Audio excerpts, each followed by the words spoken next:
Today will mark 5 years since the deadly West Fertilizer Plant explosion. And when the call rang out at 7:29, there was a group of EMS students inside the building in West that ran to help at that time of need. One of those students was Abbott volunteer firefighter Doreen Strickland. She now takes us back to what happened that fatal night. And you looked up and couldn't see the top of that fire. And it was slowly building higher and higher. And I looked up and I looked at my son. I said, this is not going to be good. We need to hurry. Yeah.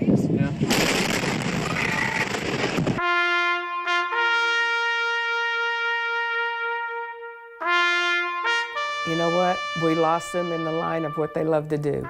The tears are still fresh 5 years after the fertilizer explosion for Doreen Strickland. The Abbott volunteer firefighter was teaching an EMS class that night in West when the unthinkable happened. We need every ambulance we can get this way. A bomb just went off inside here. It's pretty bad. There's a freaking cloud. Look at that. Look at that. Holy. Something exploded. Our house, our whole windows, everything, it sounded like a bomb. And I'm looking outside, and there's like a bomb on 35. Somebody told me she had shrapnel on her back. She's hurt. There's a lot of people hurt. Captain Cyrus Reed and Jerry Chapman would put on their Abbott uniforms for the last time that night, along with volunteers from West, Martens, Bruce Folletti, and the Dallas Fire Department. Still, at the end of the day, you still have some guilt for sending them that way.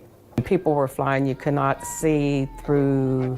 It was like going from day to night, total blackness. I mean, I almost ran over one of my classmates because I never seen her on the ground. 5 years later, she can still see them like it's today, which makes it hard for those trying to move on with life. And I sit back now and I think of all of those, you know, everybody focuses on the fire departments and the ones we lost. Yes, that was a major tragedy, but nobody goes back and looks at those that have survived it. A tribute to the fallen remains outside of the department, and they have found other ways to keep their memory alive. And he actually has his ashes in that truck. We carry him around, and same thing with Jerry. And Jerry was all about Batman. So we did the Batman logo on this truck for him. And behind the badge is the heart of a dedicated volunteer who feels the loss year-round. Every day, I ask why. There's no rhyme, there's no reason.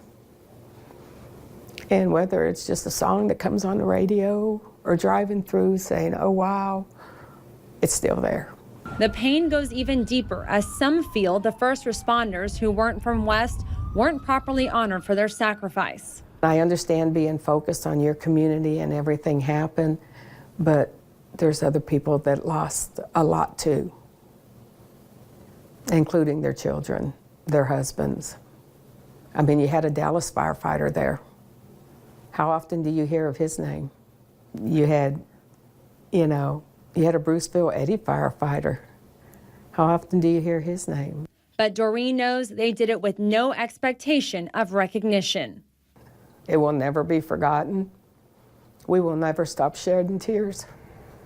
But they would the way they would have wanted it to go. One thing that stayed with me after speaking with Doreen is the sense of family they have not only at the Abbott Volunteer Fire Department, but among all fire departments. She also encourages anyone who has the urge to serve to call their local department. And for all of you first responders out there today, we say thank you for your service.